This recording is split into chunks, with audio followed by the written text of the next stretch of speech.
ఇప్పుడు బంగ్లాదేశ్ రాజ్యాంగం నుండి సెక్యులర్ సోషల్ అనే పదాలు కూడా తీసేయాలనే డిమాండ్ వస్తోంది.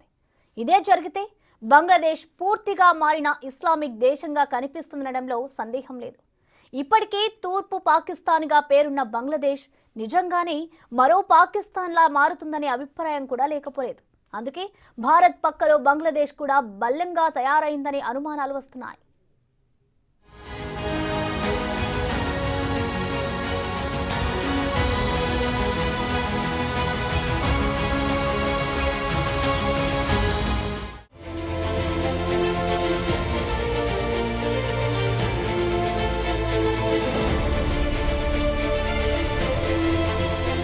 ప్రస్తుతం బంగ్లాదేశ్లోని మైనార్టీ హిందూ సమాజం తీవ్ర ఇబ్బందులను ఎదుర్కొంటోంది. హిందువులపై దాడులతో మొదలైన ఈ వివక్ష తర్వాత ఇటీవలి కాలంలో భారత్కు చేపల ఎగుమతిపై కూడా బంగ్లాదేశ్ పరిమితులు విధించింది. ఆ తర్వాత ఇటీవల దసరా ఉత్సవాల సందర్భంగా నమాజ్ సమయంలో దుర్గా పూజల నిషేధం విధించాలంటూ డిమాండ్ కూడా వచ్చాయి. రాడికల్ ఇస్లామిక్ గ్రూపులు పండగలో నిర్వహించి బహిరంగ వేడుకలను వ్యతిరేకించాయి.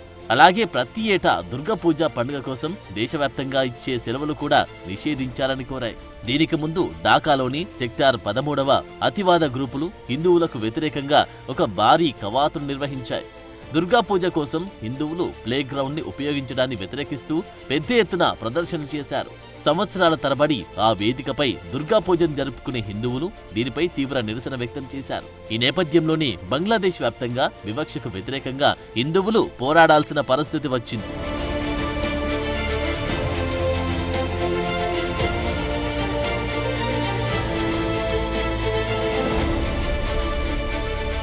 అయితే ఇటీవల యునెస్ నేతృత్వంలోని తాత్కాలిక ప్రభుత్వం దాని మధ్యంతర ప్రభుత్వ ఆర్డినెన్స్ 2024కి తాత్కాలిక ఆమోదం పొందింది. ఈ చర్య మిలిటరీ కనుసన్నల్లో నడుస్తున్న యునెస్ తాత్కాలిక ప్రభుత్వానికి మరింత అధికారాలు ఇస్తోంది. ఈ కొత్త ఆర్డినెన్స్ బంగ్లాదేశ్లో కొత్త పార్లమెంట్ ఏర్పాటు, ప్రధానమంత్రి నియామకం వంటి మధ్యంతర ప్రభుత్వ చర్యలను చట్టబద్ధంగా చెల్లుబాటయ్యేలా చేస్తుంది. అయితే దీనికి ఎటువంటి కాల నిర్ణీత వ్యవధి లేకుండా ప్లాన్ చేయడంపై పలు అనుమానాలు వస్తున్నాయి. 13వ పార్లమెంట్ కొత్త ప్రధానమంత్రి నియమించే వరకు ఈ తాత్కాలిక ప్రభుత్వం అధికారంలో ఉంటుందని నియామకం ఉన్నప్పటికీ అది ఎప్పటి వరకు అనేది స్పష్టత ఇవ్వలేదు. మరోవైపు బంగ్లాదేశ్ రాజ్యాంగం నుండి సెక్యులరిజం, సోషలిజం అనే పదాలను తొలగించాలని బంగ్లా అత్యున్నత న్యాయాధికారి ప్రతిపాదించడం చర్చనీయాంశమైంది. దీనికి సంబంధించి రిట్ పిటిషన్పై విచారణ సందర్భంగా హైకోర్టులో అటార్నీ జనరల్ అహ్మద్ అసద్ జామాన్ కీలక ప్రకటన చేశారు. రాజ్యాంగంలోని 4 సూత్రాల్లో లౌకికవాదం, సోషలిజం అనే 2 పదాలను తొలగించాలని కోరారు. అయితే దీనిపై మధ్యంతర ప్రభుత్వం స్పందించాలని కోర్టు కోరింది. ఒకవేళ యూనస్ దీనికి ఓకే అంటే బంగ్లాలో లౌకికవాదం, సోషలిజం కనుమరుగై పూర్తి స్థాయిలో ఇస్లామిక్ స్టేట్ స్థాపన జరిగే అవకాశం ఉంది.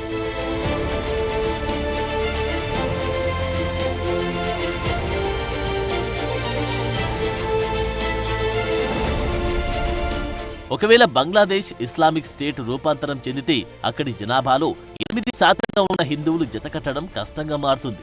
ఇప్పటికే హిందూ పండుగలకు ప్రభుత్వం సెలవు దినాలను నిషేధించాలని ఇన్సాఫ్ కీమ్కారీ ఛత్రాజంతా వాదిస్తోంది. లౌకికవాదాన్ని గౌరవిస్తూ హిందూ పండుగలకు మద్దతివ్వడానికి ముస్లింలెవరూ పాల్గొనకూడదంటూ ఆ సంస్థ పిలుపునిస్తోంది. ఈ సంస్థ ఇటీవల ప్రభుత్వానికి సమర్పించిన డిమాండ్లలో బంగ్లాదేశ్లోని ప్రత్యేక భూములను ఆక్రమించి నిర్మించిన హిందూ దేవాలయాలను తొలగించాలని కూడా పేర్కొంది.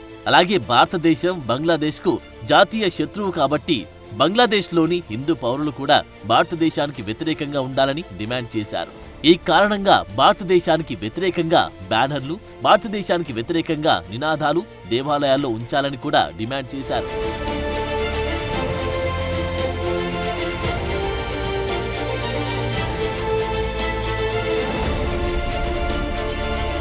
ప్రస్తుతం బంగ్లాదేశ్లో నెలకొన్న పరిస్థితుల్ని చూస్తుంటే భారత్ పక్కలో మరో ముప్పు ఉందనే సంకేతాలు బలంగానే కనిపిస్తున్నాయి.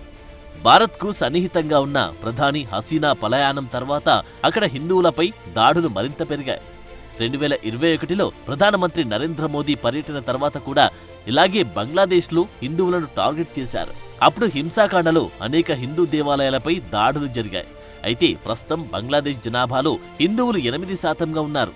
1951లో బంగ్లాదేశ్ జనాభాలో హిందువుల వాటా 22%గా ఉంది.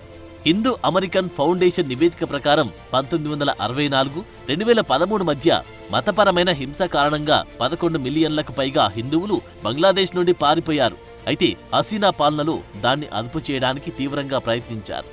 ఇక ఇప్పుడు హసీనా బహిష్కరణ తర్వాత బంగ్లాదేశ్లో భారతీయులు నివసించడానికి వణికిపోతున్న పరిస్థితి వచ్చిందని అభిప్రాయాలు ఉన్నాయి.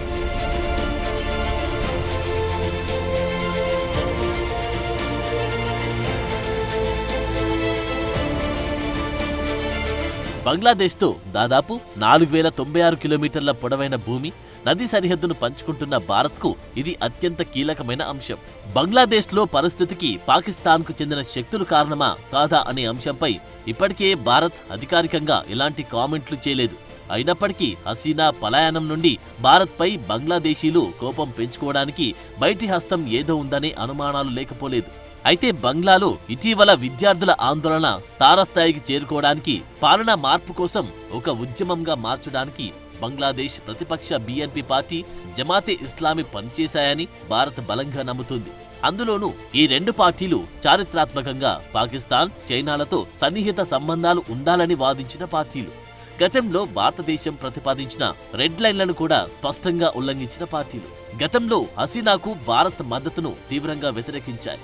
భారతదేశానికి వ్యతిరేకంగా బంగ్లాదేశ్లో జాతీయవాద, మతపరమైన భావాలను రెచ్చగొట్టారు. గతంలో బీఎన్పీ నాయకులు ఇండియా అవుట్ ప్రచారం కూడా నిర్వహించిన సందర్భాలున్నాయి. అయితే రాబోయే రోజుల్లో ఇవే పార్టీలు అక్కడ ప్రభుత్వం చేపట్టే అవకాశముంది. ఈ నేపథ్యంలో బంగ్లాదేశ్ భారత వ్యతిరేక వైఖరి వెనుక ఇస్లామిక్ సంస్థల హస్తముందని అనుమానాలు వస్తున్నాయి.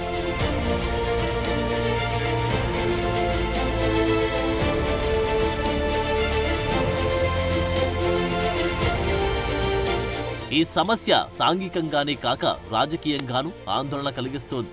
ఎందుకంటే ప్రస్తుతం బంగ్లాదేశ్ను ఆధీనంలోకి తీసుకున్న బంగ్లా ఆర్మీ చీఫ్ జనరల్ వాకర్ ఉజ్జమాన్ను ఆర్మీకి చీఫ్గా అపాయింట్ చేసుకోవద్దని, జమాన్తో జాగ్రత్తగా ఉండమని గతంలో భారత్ హసీనాను హెచ్చరించింది.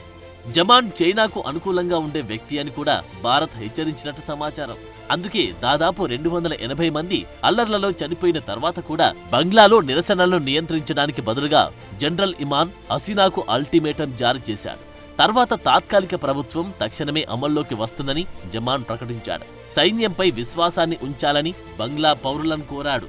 కొన్ని నివేదికల ప్రకారం భారత్కు మిత్రురాలిగా షేక్ హసీనా ఉండడం వల్లనే ఆమెను గద్దెదించడానికి చైనా, పాకిస్తాన్లు జమాన్ను ఆయుధంగా వినియోగించినట్లు తెలుస్తోంది. అదే నిజమైతే జమాన్ కనుసన్నల్లో నడుస్తున్న బంగ్లాదేశ్ మరో పాకిస్తాన్లా మారి భారత్కు పెద్ద ముప్పుగా పరిణమిస్తుంది అనడంలో సందేహం లేదు.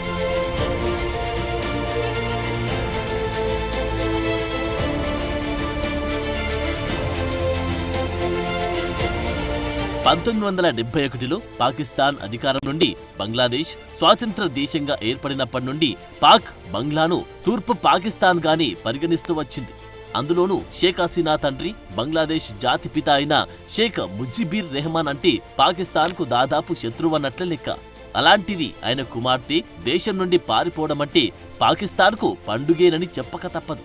ఇక ఇప్పుడున్న పరిస్థితుల్లో పాకిస్తాన్ బంగ్లాను తన సిద్ధాంతాల ప్రకారం ఇస్లామిక్ సంస్థల ద్వారా పరోక్షంగా ప్రభావితం చేస్తుందనే అనుమానాలున్నాయి. ఈ నేపథ్యంలో భారతదేశానికి పశ్చిమాన ఒరిజినల్ పాకిస్తాన్, తూర్పున ఈస్ట్ పాకిస్తాన్ గా ఉన్న బంగ్లాదేశ్లు కలిస్తే భారత్కు ముందు నొయ్యి వెనుక గొయ్యిలా ఉంటుంది. మరి భవిష్యత్తులో ఈ పరిణామాలు ఇంకెన్ని తలనొప్పులకు దారితీస్తాయో చూడాలి.